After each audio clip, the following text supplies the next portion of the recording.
मिस्र में गजा मुआहदे पर अमेरिका समेत 40 ममालिक के दस्तखत। मिस्री और तुर्क सदूर और अमीर कतर ने ट्रंप के साथ गजा जंग बंदी मुआहदे पर दस्तखत किए। वज़ीर-ए-आज़म शहबाज शरीफ और अहम मुल्कों के सरबराहान की तकरीब में शिरकत। अमरीकी सदर डोनाल्ड ट्रंप ने खिताब में कहा कि आज सिर्फ गजा नहीं, पूरी दुनिया के लिए बहुत बड़ा दिन है। बरसों की खून रेजी के बाद गजा जंग आखिरकार ख़त्म हो गई।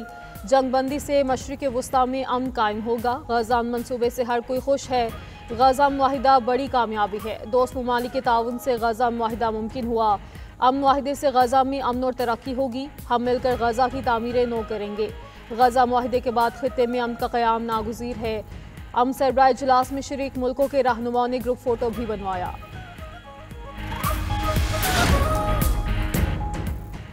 गजा मुआहिदे की तकरीब में पाकिस्तान के लिए बड़ा एजाज़। सदर ट्रंप ने सालिसों के अलावा सिर्फ वज़ीर-ए-आज़म शहबाज शरीफ को खिताब की दावत दी। सदर ट्रंप ने कहा, मेरा ख्याल है कि अब पाकिस्तान और भारत अच्छे हमसायों की तरह रहेंगे। मेरे पसंदीदा फील्ड मार्शल तो यहाँ मौजूद नहीं, लेकिन वज़ीर-ए-आज़म हमारे दरमियान मौजूद हैं। वज़ीर-ए-आज़म खिताब करने आए तो माइक नीचे करके दिया।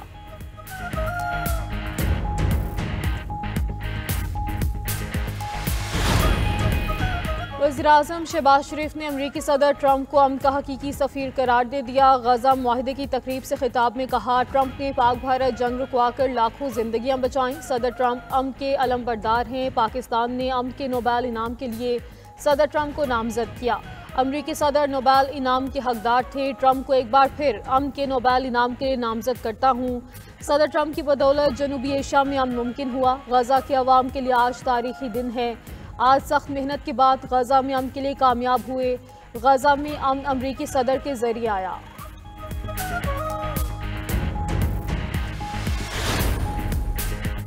वज़ीर-ए-आज़म शहबाज शरीफ की मिस्र में आलमी रहनुमाओं से मुलाकातें। वज़ीर-ए-आज़म की अमरीकी सदर से गैर रस्मी मुलाकात। दोनों रहनुमाओं ने गर्म जोशी से मुसाफहा किया।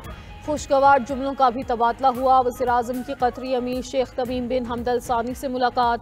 पाक कतर तारीखी ताल्लुकात का यादा। मुख्तलिफ शोबों में ताउन मज़ीद मजबूत करने के मुश्तरका अज़म का इजहार। वज़ीर-ए-आज़म की फ़लस्तीनी सदर महमूद अब्बास और बहरीन के फरमारवा शाह अब्दुल्ला बिन ईसा अल खलीफा से भी मुलाकात। सदर महमूद अब्बास का फ़लस्तीनियों की हिमायत पर पाकिस्तान से इजहार तशक्कुर। शहबाज शरीफ की आज़मी सदर इल्हाम अलियूफ, आर्मीनिया के वज़ीर-ए-आज़म, उर्दन के शाह अब्दुल्ला दोइम से मुलाकातें। सऊदी वज़ीर ख़ारजा शहज़ादा फैसल बिन फरहान और अक़वाम मुत्तहिदा के सेक्रेटरी जनरल एंटोनियो गुतेरेस से भी मिले। वज़ीर-ए-आज़म शहबाज शरीफ की इंडोनेशिया के सदर, जर्मन चांसलर, स्पेन और इटली के वज़रा से भी मुलाकातें हुई। सुहेल आफरीदी वज़ीर आला खैबर पख्तूनख्वा मुंतखब। सुहेल आफरीदी ने 90 वोट हासिल किए। अपोजिशन जमातों का इंतखाबी अमल का बायकॉट और वॉकआउट किया। ऐवान में इजहार ख्याल करते हुए नौ मुंतखब वज़ीर आला सुहेल आफरीदी ने कहा कि पर्ची से वज़ीर आला नहीं बना, मैं अपनी मेहनत और ज़ोर बाजू से मुंतखब हुआ। बानी पीटीआई को फैमिली और जमात की मुशावरत के बगैर इधर उधर किया तो पूरा मुल्क जाम कर देंगे। सूबे में फौजी ऑपरेशन के खिलाफ हैं। दहशत गर्दी के खात्मे के लिए अवाम और उनके नुमाइंदों से पूछना होगा। अफगान पॉलिसी पर भी नज़रसानी करना होगी। नौ मुंतखब वज़ीर आला खैबर पख्तूनख्वा की हल्फ बर्दारी का मामला। पीटीआई की दरख्वास्त पर समाअत आज फिर होगी। गुज़श्ता रोज़ की समाअत में chief justice Peshawar high court ने पूछा, अलीविद गंडापुर ने 2 बार इस्तीफ़ा क्यों दिया? क्या गवर्नर हाउस ने कोई रसीद दी थी? सलमान अकरम राजा ने कहा, पहले इस्तीफे की तस्दीक के लिए दोबारा इस्तीफ़ा लिखा गया। चीफ जस्टिस के पास इख्तियार होता है हल्फ बर्दारी के लिए किसी को नामजद करें। अदालत ने डिप्टी अटॉर्नी जनरल को हिदायत की कि पूछ कर बताएं इस्तीफ़ा मंजूर क्यों ना किया गया। उधर अपोजिशन का भी वज़ीर आला खैबर पख्तूनख्वा का इंतखाब पेशावर हाईकोर्ट में चैलेंज करने का ऐलान।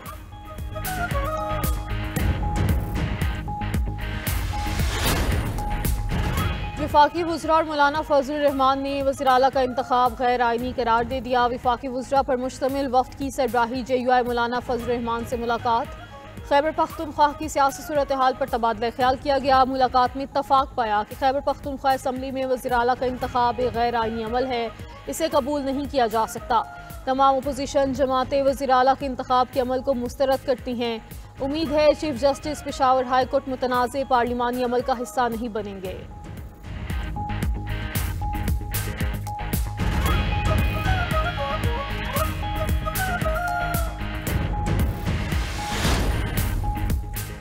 चकलाला गैरिजन रावलपिंडी में 12 शहदा की नमाज जनाजा अदा। ISPR के मुताबिक नमाज जनाजा में फील्ड मार्शल आसिम मुनीर, विफाकी वुज़रा, गवर्नर KP, फौजी अफसरान और शहरियों की बड़ी तादाद की शिरकत।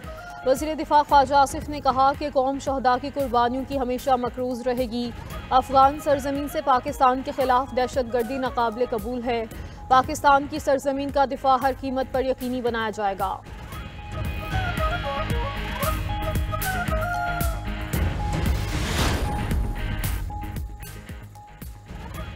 वज़ीर आसिफ खान ने कश्मीर पर भारतीय मौक़िफ़ को झूठा और गुमराहकुन करार दे दिया। अक़वाम मुत्तहिदा की चौथी कमेटी के इजलास में पाकिस्तान के नुमाइंदे आसिफ खान ने भारत के इल्ज़ामात का दो टोक जवाब देते हुए कहा, जम्मू कश्मीर भारत का हिस्सा नहीं बल्कि एक मुतनाज़ा इलाका है जिसका फैसला अक़वाम मुत्तहिदा की करारदादों के मुताबिक इस्तिस्वाब राय से होना है। भारत मकबूजा कश्मीर में इंसानी हकूक़ की संगीन खिलाफ वर्जियाँ कर रहा है। भारत रियासती दहशत गर्दी, अक़लियतों पर मज़ालिम और ख़ित्ते के अमन के लिए ख़तरे में डालने में मुलव्वस है। गज़ा मुआहदे के तहत इसराइली और फ़लस्तीनी कैदियों का तबादला। हमास ने तमाम 20 इसराइली यरग़माली रिहा कर दिए। पहले मरहले में 7, दूसरे मरहले में 13 यरग़मालियों को रिहा किया गया। हमास ने 4 यरग़मालियों की लाशें भी इसराइल के सपुर्द कर दी। अरब मीडिया के मुताबिक इसराइली जेलों से भी 2000 फ़लस्तीनी कैदियों को रिहा कर दिया गया। फ़लस्तीनी कैदियों को बसों के जरिए खान यूनिस और मगरबी किनारे मुंतकिल किया गया। रिहा होने वालों में 250 उम्र कैद के सज़ा याफ्ता फ़लस्तीनी भी शामिल। फ़लस्तीनी कैदियों की रिहाई के बाद गज़ा में जज्बाती मनाजिर, हर तरफ खुशी का समा। तल अवीव में भी इसराइली यरग़मालियों की रिहाई पर अहले खाना खुश दिखाई दिए।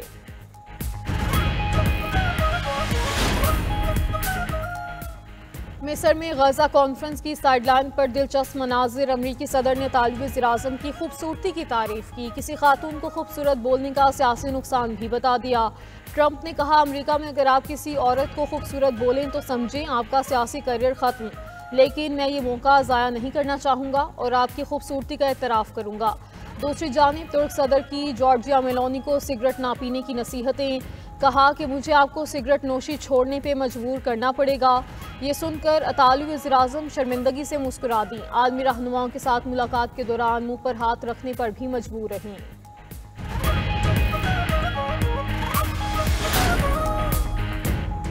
मडागास्कर के सदर मुजाहिरों और फौजी बगावत पर मुल्क से फरार एंड्री राजुलानिया ने खिताब में इंकशाफ किया कि जानलेवा हमले और बगावत की कोशिशों के बाद वो महफूज मकाम पर हैं। 25 सितंबर से उनकी जान लेने और हुकूमत गिराने की मनसूबाबंदी की जा रही थी, जिसमें फौजी और सियासी शख्सियात मुलव्वस हैं।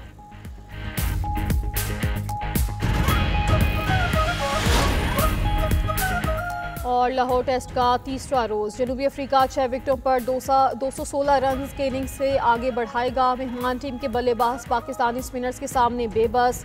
कप्तान मार्करम 20, वियाना मेल्डर 17, स्टेब्स 8 रन बनाकर आउट हुए। रिकल्टन ने 71 रन बनाए। पाकिस्तान की जानिब से नुमान अली ने 4, साजिद खान और सलमान आगा ने 1-1 विकेट हासिल की।